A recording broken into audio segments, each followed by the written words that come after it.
Ayun mga kaibon, nakakatuwa Itong Alab pala, ang founder si Mr. Michael Medalla. Alab, Association of Lovebird Advocates and Breeders. Aba, very passionate ito. Sa pangalan pa lang, Alab Batangas, Laguna mga kaibon. Ito po si Michael Medalla. Ayun, siya yun mga kaibon. Abay, by profession pala, professional veterinary, ano ba tawag doon? Doctor of Veterinary Medicine graduate. Doctor of Veterinary Medicine graduate naman sa University. Araneta ba to? Araneta de la Salle University. Araneta de la Salle University po. Ito pa isa, saan ba to? Cavite ba ito? Sa may Malabon. Malabon, yun. Nakita ko na papunta na Valenzuela to. Malapit. Malapit. Makikita po siya sa highway. Siya po yung founder ng Alab. At napakarami tayong matututunan pagdating naman sa mga tip sa pag-maintain. Makapuno na ang inyong Ayun. Medyo naputulan sandali. Nag-pause lang sandali. Ayun. Sige, tuloy niyo po. Ano po mabibigay yung tip sa mga, lalo na sa mga kaibon natin? Dating naman sa mga sakit-sakit, hygiene, at kung ano-ano pa. Apo. So, sa mga sakit naman po, nandyan lagi po ang eye cold, tsaka going lights. Eye cold, tsaka going light. Opo. Ilan po mga, tsaka minsan infestation, marami po mga insekto sa pugad. May nabanggit kayong pharyngitis sa going light. Ano ba Sa yun? going lights po, namamaga po yung kanilang lalamunan or pharynx. Kaya yan ginawang pharyngitis. Yun yung going light talaga na boss. Hindi po sila po tumutuka, kumakain, pero hindi sila nakakalunok. Yung nahuli rin natin, lagi ko naririnig yung going light, pharyngitis pala yun. Ang ganda na sinabi niya. Then, ang gagawin niyo po doon, parang force feeding, sasalaksakin niyo po hanggang crap yung yung kanilang, para po nag-hand feed. Okay. Dire-diretso hanggang crop, esophagus. Then, ang ilalagay niyo po ay pwede po yung aming ATP or antibiotic or mga dextrose powder. At saka po, yung pong mga soft foods gaya po. Kung wala naman po kayong pang-hand feed na pagkain, pwede naman po ang Cerelac para soft food po, mabilis po matunaw nila. Ayun, pharyngitis pala to, itong going light. Yes. Sa mga eye cold, ano po, madalas din yung eye cold. Eye cold po, minsan po yan ay infested viral po yan. Meron po nabibilhan tayo ng antibiotic na eye drop sa sa maliliit pong butika na kung saan ay na-available po sila. And kung minsan po, kung meron kayo sa bahay ninyo, pag may sore eyes kayo, may natitirang mga Bison. ganon, pwede rin po yun. Hindi ko alam yun. Pwede pala itong bison, ha? Ang principles nga po diyan ay yung tao na gamot, pwede sa hayop. Pero yung sa hayop, hindi naman po pwede sa tao. Ayun, may nabanggit kayong priming, maganda yun. Ano ba yan? Sa priming po, dapat po ay may 10 days before the breeding, itlog na po yan. Ang kailangan po diyan sa babae, ang binibigay ko po diyan meron po akong tinatawag na calcium na liquid. Calcium na liquid. Liquid na po siya. And bibigyan ko po siya ng D3. Vitamin D3. At saka po lysine. Lysine. Narinig. Mineral ba itong lysine? Parang gano'n. Ano po siya? Amino acid. Amino acid Amino pala. acid. Kasi po ang lysine, siya po yung responsible for yellow coloration ng egg yolk. Ayun pala yun, lysine pala yun. Lysine po yun. That's why kung mapapansin ninyo, bakit po hindi mais na puti ang ginagamit sa pigs? Bakit po pula? Kasi po yung pula doon, yun po mismo ang lysine. I see, yun ang hindi ko alam. Dami natin natutunan mga kayo. Mr. Michael Medalla to. Tapos po, kung wala naman po kayo noon, ay may nabibili naman po tayo mga folic acid na pwede nyo pong ibigay doon sa priming. Ito yung bago mag-breed. Bago mag-breed. Sa babae po, magkahiwalay dapat. Para pag sama nila, sabik na sabik sila. Sa lalaki naman po, selenium, vitamin selenium. Okay. Anti-sterility yun at saka mabilis pong pampalakas po ng sperm cell. Ng similya. Ng similya. Ayun, ang dami natin nakukuha. Ito, ginagawa nyo to bago nyo ikasa, kumbaga. Bago ikasa. Then, bago natin ikasa, dapat yung pugad natin malinis na, insect-free. Okay, maraming. Ako, nakaranasan ko yan, kung ano-ano insekto. Kasi po, pag maraming insekto, naiirita sila, hindi sila iitlog. So anong ginagawa nyo intervention? Ang ginagawa kong intervention dyan, kung kayo minabibili pa po ngayong exterminator na non-toxic, minsan nilalagay ko po doon sa pugad. Sa pugad, okay. Then, saka ako maglalagay ng nesting material. Yung sa ibabaw. So, doon pa lang po, mapipreventan natin yung mga insekto. Lalo na yung kulay itim, gumaganon-ganon sila. Naiirita na yung naiirita na yung ibon. Tsaka po, pag maraming puto ang inyong ibon, mas maganda po palang paliliguan natin ang ibon natin ng wash out o kahit po Zeromite, kung ano man po pang shampoo para kahit once a month ay nakakaligo sila para mawala po ang parasitism. And lalo na kung mahilig mag-bird show. Opo. And beforehand, nakalimutan ko, dapat po tayo magpurga din ng ating mga alagang hayop. Ayun, pinupurga rin naman. Tama. Pupurgahin po natin. Kaya nga dapat po ay wala na po tayong parasites before the breeding period. So, ma-achieve natin yung magandang breeding. Lalo na kung tatimingan niyo po lalo ang breeding season. Yun. May nabanggit kayo. Yung malunggay pala, ano sabi nyo? Malunggay po ngayon, pagka medyo maamoy ng inyong aviary, bigyan nyo na po ng mga malunggay, mawawala po ang amoy nun. Odor repellent ang dating. Oo. Talagang pinapalitan niya. Although nando pa rin yung amoy, kaya lang pagka may biglaang darating kayong bisita, magbibisita sa aviary, bigyan na ninyo ng malunggay para mawala-wala yung konting amoy. Ilang naman po ang basic Pero na-excite ako, may naikwento kayo kanina lang, lalo na mga budgie breeder, yung mga modern budgerigar. Naku po, ano yan? May binanggit kayo Nahihirapan po ngayon ng mga kasama natin na mag-produce ng mga babae. Na budgie ito? Yung malalaki, modern budgerigar? Puro lalaki.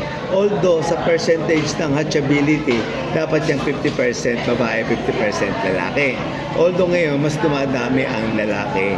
Aba, bakit? Compare sa babae. Okay. So, ang tendency doon, baka ang main factor doon, baka acidic yung cloaca o vagina ng ibon. Try natin linisin at hugasan natin ng lactacid. Ay, yung pala. Pwede naman yun. Most likely, acidic pala. Acidic. Pagka acidic po yun, siyempre, yung sperm cell na kekere ng babae, medyo weak sila compare sa lalaki. Humihina kasi acidic sila.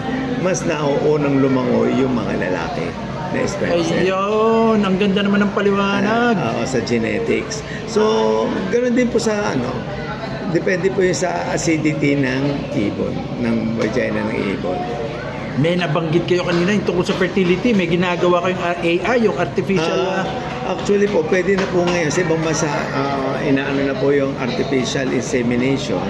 Ang inaano ko lang po, yung in-order ko po sa aking kaibigan na vet din, nakaklase ko, ay ipapadala po sa akin from Australia yung kit na AI kit. Mga kaibo, na artificial insemination kit. Pwede na po. Kumuha po sa Australia si Mr. Michael Medalla. Ikwento nyo nga, ano ba itong artificial insemination kit? Artificial, ako yung na-aware na kasi may mga breed na po tayo ng mga lalo-lalo ng Alps 1, nawawala na. Okay. So kung meron pa tayong isang stocks na lalaki, pwede tayong mag-semen collection at pwede nating artificial insemination sa ibang breed para ma-retain natin yung ma-preserve natin yung genetic material ng mga iba. For example, kakunti na po ngayon ang may mga long feather. Okay. Yung mga sabel, yung mga ibang mga halagang ibon natin na nawawala na. Sumahabol yan through artificial insemination. Opo. Ang galing. At yan ang project nyo sa mga susunod na buwan. At pag dumating na po yung kit. Ang galing naman mga kayo, narinig nyo yun. Lalo na sa budgie, yung kanilang fertility, nagkakaproblema yung malalaking budgie. Ang gagawin ko po doon, kasi yung sperm cell na nasa loob ng cloaca ng babae, tumatagal po yan ng 36 hours. Okay. So, kung kayo merong 10 inahin,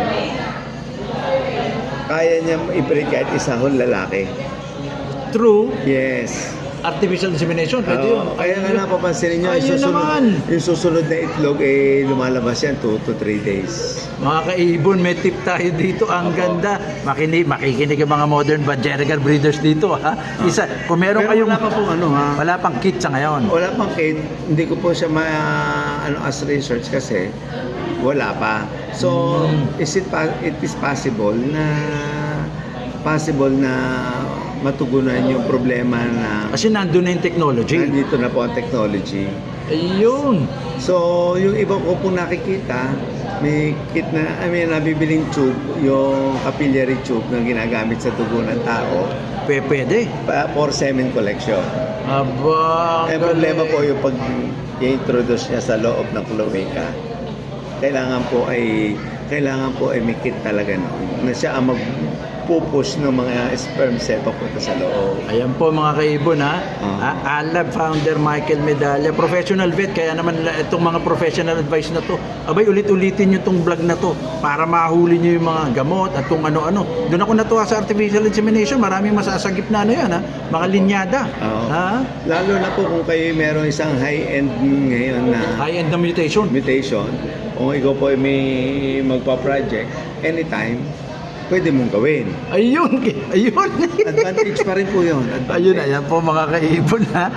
Palalawigin natin to. Mamahaling mga mutation, pwede palang gawin yun, yung artificial insemination. Pwede po. So, Yung pong halimbawa po ay yung yellow face, opaline. Ayun. Kuha lang Mga kayo ng aqua. Yung kuha na ng similya, tapos may 10 kayong babae diyan. ayan na po mga kaibon ha. Buti na lang nahagilap natin tong si Isa. Mr. Michael Medalla naman. Pero- Alab ha. Pero Alab. dati po, nung nag-breed pa rin ako na dati ng marami, meron po ako na-produce na isang lalaki na ang tawag ko po ay Haring Solomon. Haring Solomon. Kasi lahat pares po sa kanya, Wow. inaasawa niya. Hari nga. Haring Solomon po. Parang may Kahit ano po ipares mo sa kanya, talagang nagiging kapares niya. wala, kumbaga walang ang lakas ng apil, parang may harem ang tawag sa ganyan no? Ay, yun po ay na-encounter ko. May counter po dyan. Meron din pong babae niyan. Na sumapare sa Ang tawag ko po ay Magdalena. Lahat naman ng lalaki asawa niya. aba, nagkasundo si Haring Solomon daw si Magdalena. Yes, oo. Ah, During that time na ang bentahan ng ibon ay may Alps pa. okay. Alps 1. So, gumawa po ako ng ganon na 10 babae. Oh, Isang lalaki lang ang nilagay ko. Talagang kinukutuhan niya. aba naman. Mga panahon po na mahal pa ang mga Alps 1. Ganito po, moving forward naman sa Alab, no, yung grupo nyo. Ang nabalitaan ko, parang sooner or later, nagbabala kayong sana magkasariling bird show. Yes po. Nakausap na rin po namin yung SM doon sa lugar namin. And very much willing sila, lalo na yung mayor namin. And kuha rin po kami dito ng information kay Cesar. Ka Cesar kung ano yung, kasi SM din ang ginawa nilang venue, at magbibigay daw naman ng mga input si Ka Cesar sa amin mamaya. And lahat naman po invited din. So iba naman po ang namin dito, ang aming objective. Iba po ang tawag dito, compare po sa ibang mga bird show, iibahin po namin ang laye. Kumbaga, maiba naman. Okay, ano ba yan? Parang na-excite ako sa sinabi ng maiba naman. Parang ang pagsasama-samahin po namin ay lahat ng Alps 1, Alps 2. Pipili po kami doon ng best ni show. Tapos lahat po ng parakeet, ng kids, Bajeriars, mga fancy, mga ganon, lahat. Isang best in show doon. Oh! So, lahat ng mga medium birds, kung marami naman, isa din, kaya magiging 3 best in show namin. Aba, may medium birds pa tayong tina-target. Gaya po ng tail, kakatail, o ringneck. Aba, may dyan ringneck na papasok. Sana nga, marami may ganyan ngayon. Marami po ngayon. Papasayahin lang po natin yung So, meron din naman po kaming mga advisor na kung saan nagbibigay din po sa amin ng inputs. Ayun. And moving forward kami kasi inintay na lang po namin ang release ng aming SEC na permit. SEC, oo. Permit. And yung pong, ano po kayo, ang kulang na lang po namin ay may mga estudyante ako at saka sa DNR. Yun. Tapos po yung aming showbet ay mga classmate ko na rin. Lamang na lamang sa pabor na pabor sa ganun. Oo. And yung pong mga matataas sa bae, yung mga classmate ko na rin at yung mga kaibigan. Nakakatuwa So, naman mukhang. Ako marami na-excite ako. Na-excite ako sa alab ha. Marami pong makakatulong sa amin. And ang kagandahan lang po sa amin, welcome po sa amin ang lahat ng taga Batangas at saka mga taga Laguna. Kasi Batangas, Laguna, mga breeders, no? Aba naman. Tapos po ilang po naman at ang challenge po lang namin sa mga gusto sumali, kung kailangan ninyo ng Alps 1 na breeder, nagbibigay po kami para sa mga bagong member para sila po ay makapagsimula. At ang objective lang po talaga namin ay hindi sales, kundi hobbyist at saka yung namin, passions. Ang ganda sa mga naman. show. Mga kaibon, ang ganda ng mission ng alab ha. Narinig nyo, may panimula pa sila, libre. Dahil karamihan sa kanila hobbyist. At gusto nila ma-enjoy talaga ang pag-iibon. Ayun naman. Kung halimbawa po baguhan lang kayo, bibigyan ko ng isang pares, bibigyan po ng isang member na isang pares para yung tatlong pares na simula ay isang iring, isang Alps 1 o kung ano man. Galing. Tsaka parakit, makakapagsimula na siya ng pare-pare kung anong gusto niya. Ang president niyo po, si Pacific Aviarium, no? Oo. Si Michael Terrible. Opo, napakarami niya pong Alps 1, lalo nasa kanya na po ang mga lumang mutations ng kompleto na po mutations namin sa Alps 1. Iyon naman, ang galing. Opo. And willing kami mag-share. Kami po ay very friendly. Kung ano man po namin may tutulungan namin kahit hindi namin kamiyembro. Basta kung kaya namin tumulong, hindi tutulong po. Okay, bilang pagtatapos, no? Sa professional vet na si Mr. Michael Medalla, ang dami natin natutunan. Ano po may bibigyan yung parang advice sa mga magsisimula pa lang?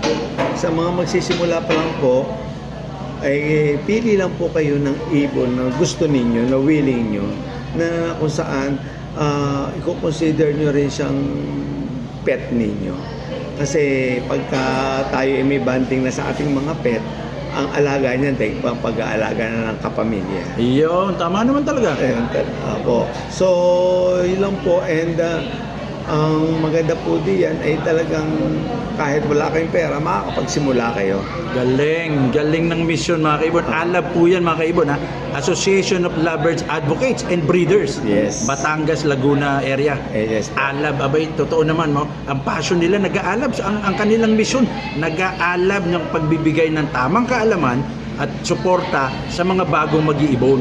Ayun ha. Maraming salamat po Mr. Michael Medalla, ang founder ng Alab. Tatapusin na po natin dito mga kaibon. Salamat. Hasta la vista.